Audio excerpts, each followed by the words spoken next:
नमस्कार दोस्तों, स्वागत है आपका आपके अपने चैनल एयरफोर्स एग्जाम पेपर में। तो दोस्तों, आज की क्लास में हम लोग बात करने वाले हैं अंग्रेजी के प्रैक्टिस सेट के बारे में।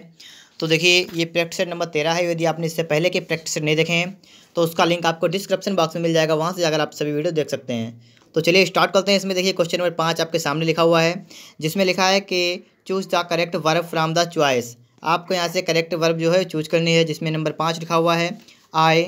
इसके बाद में आपके सामने एक डैश लगा हुआ है, फिर लिखा है homework all morning and I have not finished yet. ठीक है दोस्तों, तो आपके सामने ये लिखा हुआ है और आपसे पूछा गया है कि आप यहाँ पर क्या भरेंगे।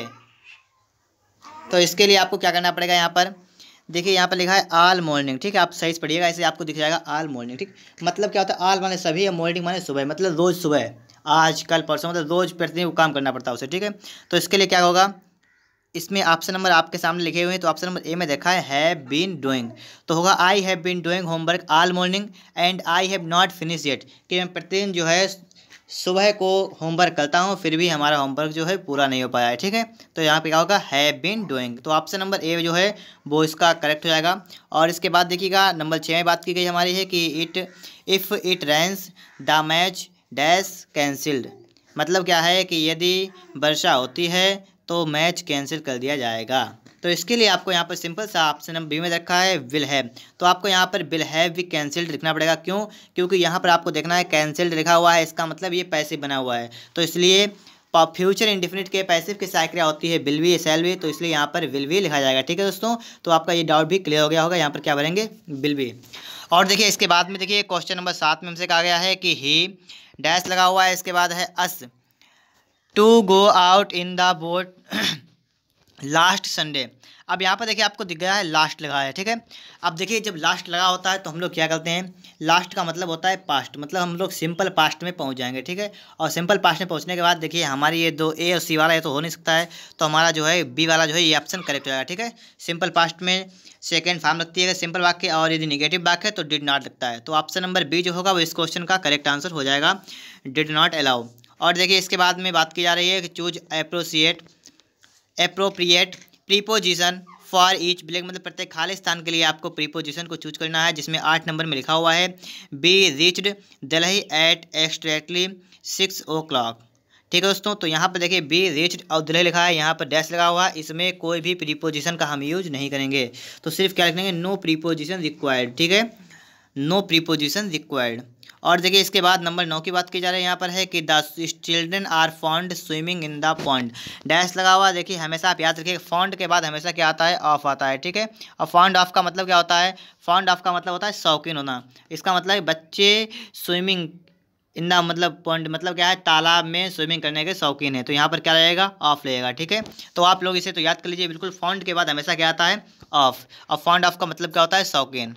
इसके बाद एक क्या लिखा हुआ है, चूज द रॉन्ग पोर्शन, आपको गलत भाग चूज करना है, जिसमें लिखा हुआ है नंबर 1 में neither Mohan nor his brother are very tall. जब भी नाइदर नॉर से स्टार्टिंग होती है तो यहाँ पर आप याद रखिएगा कि इसमें जो आपकी सहायक क्या लगती है वो सिर्फ एक वचन की ही लगती है। ठीक है, तो यहाँ पर हम आर नहीं लगाएंगे, क्या लगाएंगे, यहाँ पर हमारा होना चाहिए इज। तो इसके पार्ट सी में गलती है, यहाँ पर क्या होना चाहिए हमारा इज, लेकिन इसमें जो है आर लगा हुआ है। ठीक है, और देखिए इसके बाद नंबर 11, क्वेश्चन नंबर 11 की बात की जाए, इसमें लिखा है we have been waiting here since 2.5 hour, मतलब 2 और 1 आधा घंटा, तो मतलब आप मतलब 2.5 घंटे से जो है मैं आपकी प्रतीक्षा कर रहा हूँ। तो यहाँ पर देखिए सिंस लगा हुआ है। ठीक है, और यहाँ पर बात की गई घंटे की, ये घंटे पता नहीं हमें कौन से होंगे, तो इसलिए हमें ये कोई निश्चित समय नहीं है, और निश्चित समय नहीं है तो इसके लिए हम क्या लगाएंगे, फॉर लगाएंगे। तो यहाँ पर सिंस नहीं होना चाहिए, तो इसके पार्ट बी में जो है गलती है इसके। ठीक है, तो इसके पार्ट बी में गलती है। और देखिए इसके बाद में क्वेश्चन नंबर 11 के बाद देखिए क्वेश्चन नंबर अगला क्वेश्चन हमसे क्या कह रहा है। ठीक है, अगला क्वेश्चन हमसे क्या कह रहा है उसके बारे में आपको बात करनी है आज यहाँ पर। तो देखिए आगे देखिए हम लोग यहाँ पर आ गए हैं। अब देखिए तो लिखा हुआ है आपके सामने choose the opposite word from the choice, आपको यहाँ पर अपोजिट वर्ब चूज करना है। ठीक है, तो ऑप्शन देखिए क्वेश्चन नंबर 12 में रखा है एडवर्सिटी, और एडवर्सिटी का मतलब आप लोग समझ लीजिएगा, इसका मतलब क्या होता है, एडवर्सिटी का मतलब होता है विपत्ति। ठीक है, विपत्ति, और विपत्ति का आपको अपोजिट बताना है, तो विपत्ति का अपोजिट हो जाएगा प्रॉस्पेरिटी, मतलब समृद्धि। ठीक है दोस्तों, तो आप इसे याद कर लीजिएगा कि एडवर्सिटी का अपोजिट जो है वो हो जाएगा प्रॉस्पेरिटी। अब बात की जाए ए वाले ऑप्शन की, तो ए ऑप्शन में आपको रखा है वेल्थ। वेल्थ का मतलब क्या होता है, धन, और सी ऑप्शन देखा है लग्जरी। लग्जरी का मतलब क्या होता है आप लोग ये भी समझ लीजिए, इसका मतलब होता है सुख। और डी में है मनी, मनी का मतलब क्या होता है पैसे या धन, ठीक है। तो इसके पार्ट नंबर बी में जो है गलती है यहाँ पर, तो इसका ऑप्शन नंबर बी जो है मतलब इसका विपरीत है, ठीक है। तो ऑप्शन नंबर बी जो है इसका करेक्ट हो जाएगा। और इसके बाद चलते हैं क्वेश्चन नंबर 13 की बात करते हैं। टिमिड, टिमिड का मतलब होता है डरपोक, याद रखिए।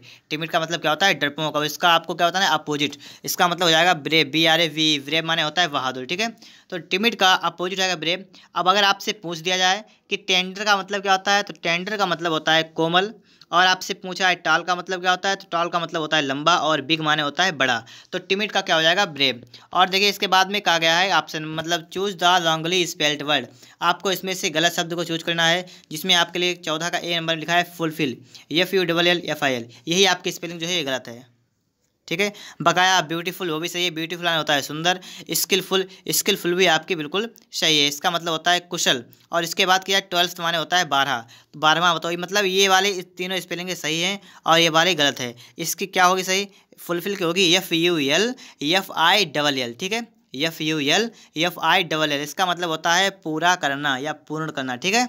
तो ऑप्शन नंबर इसके पार्ट ए में गलती है, तो ऑप्शन नंबर इसका ए वाला जो है वो करेक्ट होगा, ठीक है। और देखिए इसके बाद में आपसे कहा गया है choose one word for each of the following group of words, प्रत्येक शब्द के ग्रुप के लिए, शब्दों के ग्रुप के लिए आपको एक वर्ड चूज करना है, जिसमें आपके लिए पहला क्वेश्चन आपके लिखा हुआ है कि a speech delivered without any previous preparation, मतलब बिना किसी तैयारी के दिया गया स्पीच, इसे हम क्या कहेंगे। देखिए जब होता है फर्स्ट टाइम, तो फर्स्ट टाइम वाला होता है उसे कहते हैं मैडन स्पीच, पहला वाला सही होगा। लेकिन इसमें कहा गया बिना किसी तैयारी के दिया हुआ स्पीच, इसका हो जाएगा नंबर बी एक्सटेम्पोर स्पीच, ठीक है दोस्तों। तो इसका एक्सटेम्पोर स्पीच होगा, इसका मतलब ऑप्शन नंबर बी जो होगा वो इस क्वेश्चन का राइट आंसर हो जाएगा। यदि आपने चैनल को सब्सक्राइब नहीं किया है तो सब्सक्राइब कर लें और बेल आइकन को भी प्रेस कर लें। तो चलिएगा क्वेश्चन नंबर 16 की तरफ। इसमें लिखा हुआ है choose the appropriate meaning of the idioms from the choice, आपको इस आइडियम्स में मतलब सही बताना है कि इसका कौन सा करेक्ट होगा। आपके सामने लिखा हुआ है to bell the cat, to bell the cat, इसका आइडियम्स जो होगा वो हो जाएगा to take lead in danger, इसका मतलब होता है खतरा पैदा करना, ठीक है। तो टू बेल द कैट इसका क्या हो जाएगा to take lead in danger. आप लोग इसे कॉपी पर नोट करते जाइए, याद भी करते जाइए, क्योंकि ये आपके परीक्षा में बहुत ही इंपॉर्टेंट क्वेश्चन जो है आने वाले हैं। इसके बाद देखिए 17 नंबर कहा गया है कि टू फेस द म्यूजिक, इसका क्या हो जाएगा, इसका हो जाएगा अनप्लीजेंट सिचुएशन, इसका मतलब होता है अप्रिय स्थिति, ठीक है। तो टू फेस द म्यूजिक इसका मतलब unpleasant situation.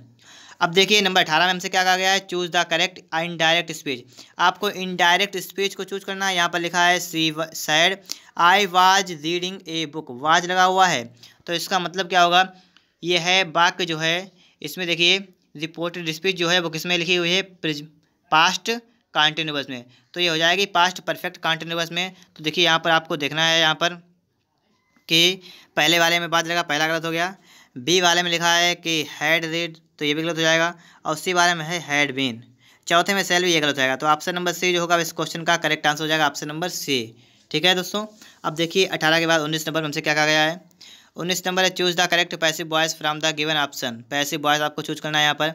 C spoke to the official on duty, इसका क्या हो जाएगा, ठीक है। तो देखिए यहाँ पर इसका भी आपको चेक करना है। तो देखिए लिखा है द ऑफिशियल, आपको पता क्या था, इसमें क्या रखा है पैसिव वॉइस, ठीक। तो पैसिव वॉइस देखना है।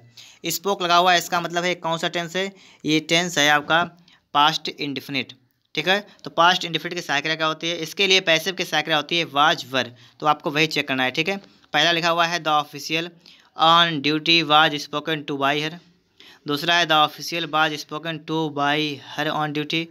सी वाला है she was spoken to by the official on duty, चौथा है she was the official to be spoken to on duty. इसके तीनों ऑप्शन जो है गलत हो जाएंगे, ठीक है। और ऑप्शन नंबर ए जो होगा वो करेक्ट होगा द ऑफिशियल ऑन ड्यूटी, यहाँ से उठाइए इसे, यहाँ से फिर लिखा है बाज स्पोकन टू बाई हर, ठीक है। तो ऑप्शन नंबर ए जो है इसका करेक्ट हो जाएगा, बकाया सभी गलत हो जाएंगे। इसके बाद देखिए 19 के बाद 20 नंबर चलते हैं हम लोग। तो 20 में लिखा हुआ है सी मेक्स केक्स एवरी संडे, मतलब वह एवरी मतलब प्रत्येक संडे जो है केक बनाती है, ठीक है। इसके बाद आपको देखना यहाँ पर लगा है मैक्स, मैक्स का मतलब क्या होगा, मैक्स का मतलब हुआ है ये वाक्य जो है ये प्रेजेंट इंडेफिनिट टेंस का है, और पैसिव में इसकी साइक्रिया होगी इज आर एम, तो आपको वही चूज करना है। देखिए पहले में लिखा है every Sunday are cakes made by her, दूसरा लिखा हुआ है cakes are made by her every Sunday, तीसरा लिखा हुआ है cakes made her every Sunday, चौथा लिखा हुआ है cakes were made by every Sunday. ये वाला तो गलत होगा बिल्कुल। अब बात है ये वाला भी गलत हो गया, सी वाला भी। अब ए बी में से कौन सा सही होगा, ठीक है। तो यहाँ देखिए स्टार्टिंग कहाँ से एवरी संडे, और यहाँ starting cakes are made by her ambition है, तो मतलब ऑप्शन नंबर जो बी वाला है वो बिल्कुल करेक्ट होगा, सी ए वाला भी गलत हो जाएगा। तो इसका बी ऑप्शन जो है बिल्कुल करेक्ट है। ठीक है दोस्तों, तो ये वीडियो खत्म हो चुकी है। अगर आपको वीडियो अच्छी लगी और लाइक नहीं किया है तो वीडियो को लाइक कर दीजिए, और यदि आपने अभी तक चैनल को सब्सक्राइब नहीं किया है तो चैनल को सब्सक्राइब करके बेल आइकन को प्रेस कर लीजिए। और यदि आपको रागा अंग्रेजी या किसी भी मैथ और रीजनिंग के भी प्रैक्टिस करके आपको चाहिए हैं तो आप लोग डिस्क्रिप्शन बॉक्स में जाइए, वहाँ पर आपको उसकी क्लास भी मिल जाएगी और उसके जो प्रैक्टिस सेट जो है वो भी मिल जाएंगे। ठीक है दोस्तों, वीडियो देखने के लिए आपका बहुत बहुत धन्यवाद।